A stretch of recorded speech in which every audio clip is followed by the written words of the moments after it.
Hey folks, this is Vint with Dad's Gaming Addiction, and today we're going to talk about Deep Rock Galactic, the board game. So, as you may or may not be aware, I have several videos out here already on this particular board game. I've done an unboxing video, I've done about 7 missions so far, we're going to be working on number 8 fairly soon. And the game, for the most part, does an excellent job of easing you into it. Mission 1 is like your novice mission, it's like your tutorial. It's pretty simple, pretty easy to do, but I wanted to sort of come up with different ways to make the game even easier, just to help newcomers to the game get acclimated without feeling the time pressure, because there is a clock in this game. In Deep Rock Galactic, the video game, you are able to play for as long as you want, for the most part, especially on Hazard 1, 2, 3, without too much worry. So as long as you've got enough nitra, you could call down supply pods, restock your ammo, and you can spend as much time as you want exploring the cave and doing your thing. Hazard 5 and all that, it's a bit more difficult because ammo is a bit more scarce and you're kind of pressured to keep moving.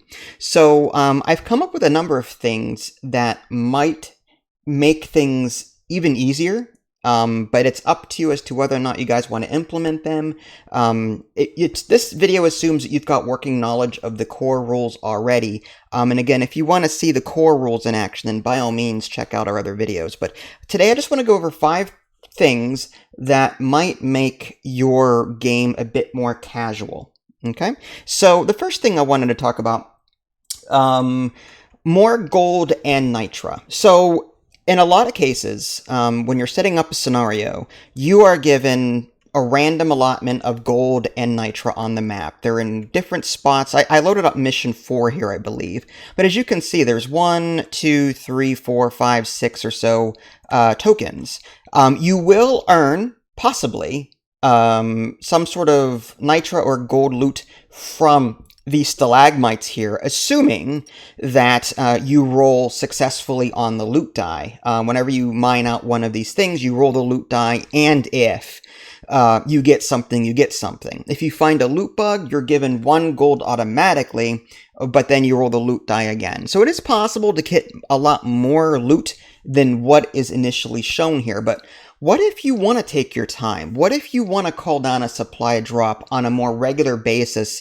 So, that way you can use your guns and your ammo and use your cool abilities without having to worry about running out. My suggestion this is suggestion number 1, to make things more casual, add more gold and nitra to your starting game. And to do that, there's like 4 quadrants if you want to roll the die and just pick a spot, let's call this upper left quadrant 1, quadrant 2, quadrant 3, quadrant 4, whatever.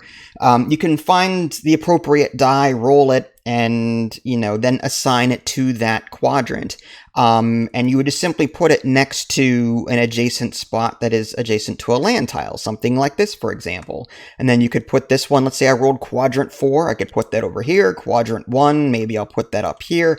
That way you're sort of guaranteed to have more resources to call down supply drops. And you can even bring in more gold as well if you so chose. If there's 4 people playing the game, for example, and you all want to overclock your weapons, well, there's only 2 gold showing here. And again, you might get more gold if you find a loot bug and if you happen to mine a stalagmite. However, what's shown here is just 2.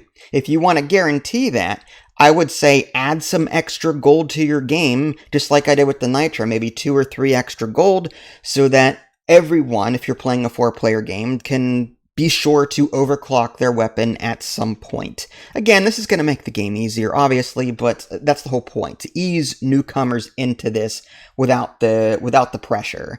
It's up to you. I kind of like this only because in a 4-player game, you draw an event card after every player turn. So in a 1 or 2 player game, you're going to go every other turn. Okay, like in a 2-player game, you're going to pretty much go every other turn, and assuming every event card you draw raises threat, well, you're still going to get plenty of turns to do your thing. But in a 4-player game, you may not. You may take a turn, and then just a bunch of threat comes up in between, and then you won't take your turn again until, say, up here. So you're going to have less time to get your guy down here and up, or you may have to rely on other people to come down here and up, while other people just hang back. So I like the idea of, making these rule changes in a 3 or 4 player game so that there's less of a time crunch. But anyway, I digress. The next thing I would do is, in a 2 or more player game, add Bosco. If you're playing solo, you're going to be adding Bosco anyway. Bosco is a flying robot that will assist you in your quest, I guess. He gets 2 actions after the player's turn. In a 2-player game, we could add Bosco, and he could be assigned to one person so that he always activates after that one person and then before you draw an event card. So if you want to make your play session a little easier, if you want to have someone always, like Bosco could always be around someone in the event that, you need some kind of a reaction shot, you've got Bosco there to help you out. So if you want an easier time, I recommend adding Bosco. And again, in a 1-player game, you could play as 2 dwarves and add Bosco. So you could do that. Just make sure you assign him to one person. He does not go after every player turn, just after the player turn that you assigned him to. Okay? Otherwise, he would just be pretty overpowered. Hey, you do you. I also, for suggestion number 3, eliminate the game over threat thing.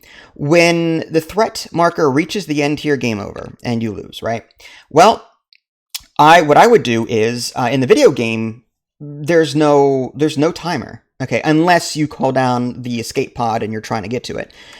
Here, let's say that you're playing and you get here. What you could do is you could reset the timer here, and then, swarm, reset the timer, swarm, reset the timer, swarm. So that way, your game will never be over. Like, there's no, timer. But you are pressured, because every 2 threat, there's going to be a swarm. So the game won't be over, but there's still going to be a pressure from swarms to push you to keep going.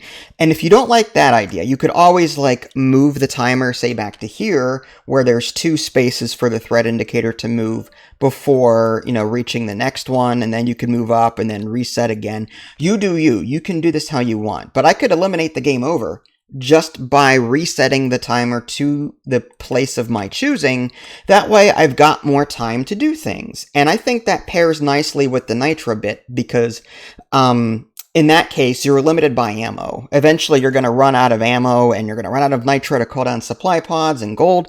So at some point there is a timer, but if you add more Nitra and gold, then you can, for the most part, spend a lot more time in these caves without having to worry about a hard time or game over situation. Another thing I would recommend doing, and this is already done in the tutorial mission 1, removing the oppressor and there's the oppressor card. Let's go ahead and just rotate it, I guess. There's an oppressor card in the event deck. You can remove that from play completely to make it a bit easier. There's also a Praetorian card. You could remove that completely from your playthrough. These are probably the 2 hardest in the game. So I recommend just removing them. That way you're sure not to get anything too crazy. But hey, it's a custom brew suggestion. You do you. Lastly, a lot of the dice rolling in this game is random.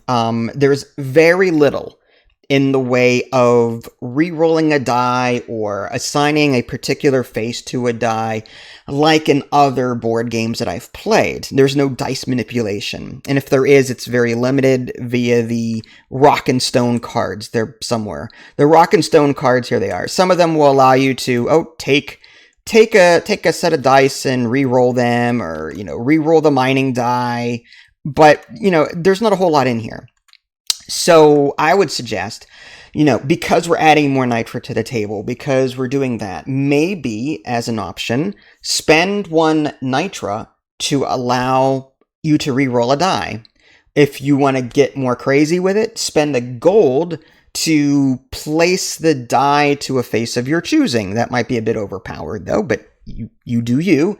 Also, maybe spend an extra ammo in order to reroll dice. So just to sort of help with the whole, random rolls to where you may not get anything all the time.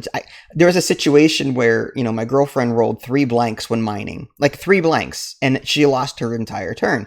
It would have been cool if she could somehow just, spend a resource to reroll a die or something, or assign a die to a face of your choice to get out of a really sticky situation.